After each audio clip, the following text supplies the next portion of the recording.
think this is a good segue to our next question, which is what is the most helpful advice or knowledge that Mm-hmm. you have learned that has helped you manage your work and life balance Mm-hmm. better?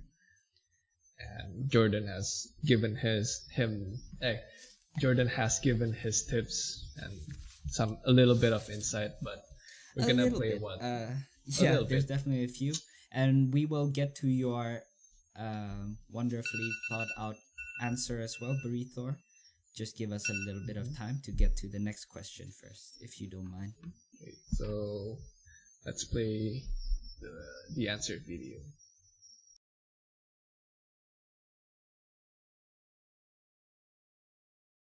I think the most helpful advice I've learned is probably quite obvious, but resting is part of the job.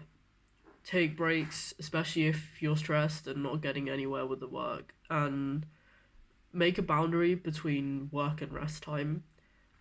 And we need to look after our bodies as well, since we're in front of the computer all the time. I used to have a tendency to get wrist injuries and back pain, but after I started doing some exercise, it's helped with the pain and my health a lot. And it's been really good for de stressing as well, and just carving out some time in the day to do something really different from art. Have a lot of patience. Nothing good is going to happen in the next 5 years. Always try to look from a different perspective. Always be grateful no matter what, and be kind. I think the most helpful or wise advice I've ever heard regarding this work and life balance thing is from Brad Rickney's Gumroad. Of course, I'm paraphrasing, but here's the point. You're gonna be miserable if you make art or anything else you like as the only source of your happiness and self worth. So that really hits me like a bullet right there and makes me stop and rethink everything other than my health, of course. I don't say there was one that was the most helpful advice or knowledge. I think for me, I don't think I learned like extremely fast. It's a lot of like trial and error, and it was one of those things that was with time going through that experience in university, and then also in FCD was extremely hard, and I learned a lot from my colleagues, my teacher, friends at the time, and other mentors that I had after that tour in the different cities that I worked at. I think it really was through experience, you know. It was through, and I'm still learning. I still make all those mistakes. Like I should be working now, and I'm not, and I go do other things, and I waste too much time procrastinating in work. What I should just like wrap it up and send it to the client. I should do more personal work as well, or like my personal work should be moving faster. But then again, things take time, and I think that I learned a lot of things just through realizing myself like this is not right, or I'm waking up way too late. I have to wake up earlier.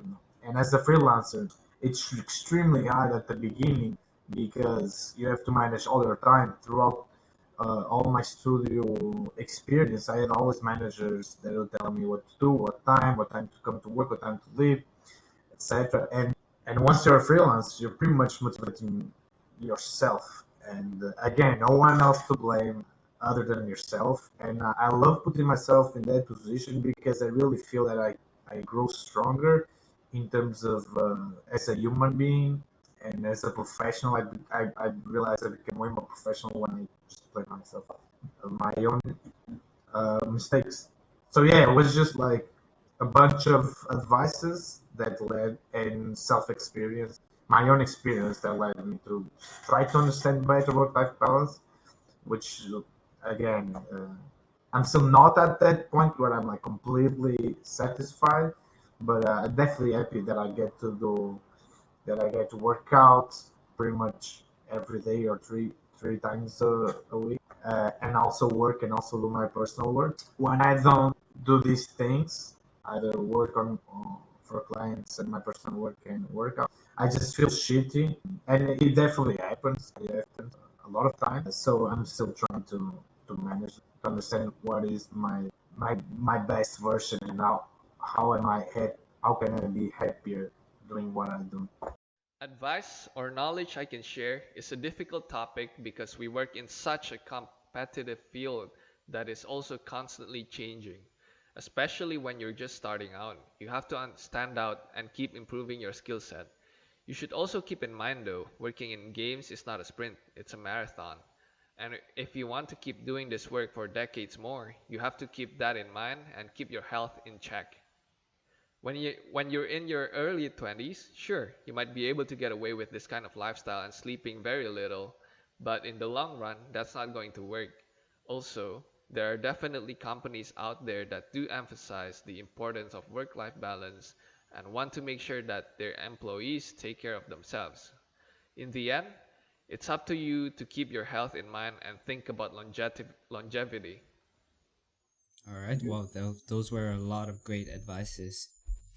Yeah. I'm taking a lot of Actually, notes. oh yeah, for sure. Even though I've watched the video so many times during the editing phase, there's still so many things that like I'm learning as I'm watching it again. But let's actually take a little bit of time to read through some of the comments because we've got quite a few here and very thoughtfully typed out ones. So the first one is by Berithor, who says, "It seems like a lot of art students feel the need of breaking their spines in order to become pros. I know it's difficult and hard, but I also believe that you don't need to work 10 plus hours to be more productive. Most of the times, even if you only get to 5 hours of study, if you are focused, you will learn. It's a shame to see people overworking themselves and ruining their passion because it can really become painful if you're not enjoying what you're doing." And yes, think I do agree with quite a few of the sentiments there.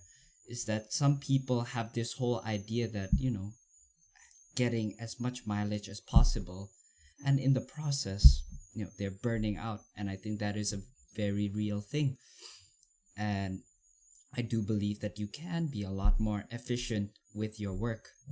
And I do think that sometimes just taking some time off of actual work, the technical aspects of it, like practicing drawing and taking some rest, is just as good as doing work itself. If you think about our bodies as a vehicle or machine, we need to take some time to maintain it as well so that it can perform consistently and at a high level all the time. And it's better to do something that's of quality over quantity, as the old adage goes. I have more to say about this, but I'm curious what Ken has to say. Yeah, I think it all goes back to what we were saying. It's all about quality and focused learning instead of doing things sporadically. So by knowing what your goal is and then knowing exactly what steps, maybe not exactly, but knowing roughly what steps that you have to take, then you can start to focus on what's really important for you to be able to achieve that goal. And our anonymous guest, I think, put it into words quite beautifully. It's not a sprint. Like this whole job or industry is not a sprint, but a marathon. So you have to keep yourself healthy and also have a balanced lifestyle so you don't burn out. You need to take rest and take breaks. And I think Silva also mentioned some really good points with learning from mistakes, doing trial and error, which are also the things that we've also discussed, because it's all about, I guess in the end, it's all about learning from your past mistakes, right? Like, what do you think, Jourdan? I will add on to this though. This might be something that might go a little against some of the advice that has been given. But for me personally, I know exactly what you're gonna say. wait. Okay, I'll say it first and let me know if it's exactly what you're gonna say. But what if you can work 10 hours a day and still be very focused throughout it all? What if your body can handle that much pressure and that there is more to your limits that you think? That is what I have to say as well. And I do get the whole idea of taking it, consistently. But I am personally very curious to know what my own limits are. And as Silva has said, trial and error. And for me, I'm willing to go through with less sleep for a few weeks just to see how my body can handle it, and trying to cram in a lot more things in the day to a point I feel overwhelmed. And when I reach that limit, I push through and see if I can. And some moments I actually can. And I realize that I'm stronger than I think I am. But there are also moments where I end up burning out and I go back to the drawing table. Yeah, pun not intended. And, just re-strategize and also reconsider some of the decisions that I have made. But in the end, it is about trial and error. And you have to be honest with yourself, because some people do say that as an excuse on why they cannot push themselves more. But at the same time, I acknowledge that there is value to that as well. So that is what I have to say about it. Yeah, I totally agree. And I think that's exactly what Silva was saying, right? It's trial and error. You were testing what your limits are and see if you can actually push it a bit more. Yeah. Or maybe it's not enough. Maybe it's something more, or maybe it's less. But after you did those tests, then you start to know yourself better, and then that way you can start to you can start to focus and adjust what works best for you and what makes you get into the zone of working. Yes. Yeah, you have to find that out through trial and error. And exactly. Just one final thing to that. Even with all these great advices that you're hearing on the podcast, try things out for yourself. I think it's easy to fall into dogma, which is following the results of other people's thinking without experiencing it for yourself. You might be completely different than all of us, Burrito. Maybe you can work 10 hours a day and be extremely focused throughout it all. Who knows? But that's the thing. You won't know sometimes until you test your limits. But that is definitely a personal choice as well. Yeah, and that's exactly why we made this artist panel, right? So you can compare and contrast what other people has to say. And definitely. Yeah, and know that everyone has different situations and learning abilities as well. Because I used to be constantly frustrated by how slow I was progressing. But after knowing how I work, I start to accept that I progress differently compared to other people. So instead of comparing directly with our achievements, I try to be the best that I could be, instead of, like I said, comparing myself to the life and progress of others. Yeah, definitely. But thank you so much for that thoughtfully written paragraph, Brithor. It, I think, is something very worth considering and discussing about. And the next comment that we had is by Rudy Trut. And he says, I wish I know art school like you guys before working as illustrator professionally. I was learning from bottom and working at the same time. So many painful trial and error. But I consider myself lucky because I meet a lot of talented people along my career, like you guys, that keep myself motivated. And that is extremely high praise. Because I don't know if you guys know, but Ko Rudy is one of my favorite artists of all time. So to hear that from him is definitely a huge honor. And it was definitely the same for me as well. Actually, the reason why, and to answer Burrito's question, we made an art book and we sold it at a comic convention, and that was actually thanks to the art book that Ko Rudy made with his friends, which is, what's the name of that book, Ken? Mix art book. Yes, and that actually got Ken and I and one of our friends, Karta, to be inspired to make our own art book. And like I said, it was one of the turning points in my life, so I really do owe a lot to Korudi, and Mm-hmm. and the people that made the art book as well. Mm-hmm.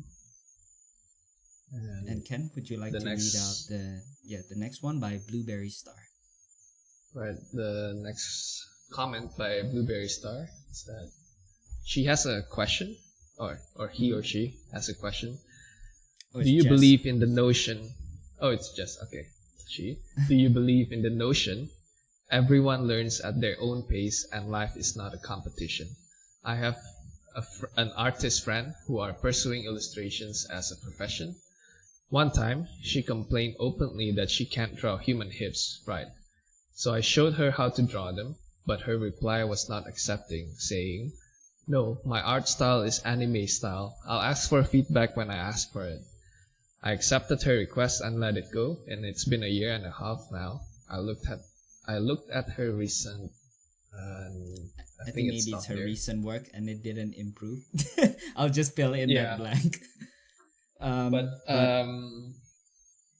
sorry, just Yeah, go on, Ken. let me finish answering that. Mhm. And I think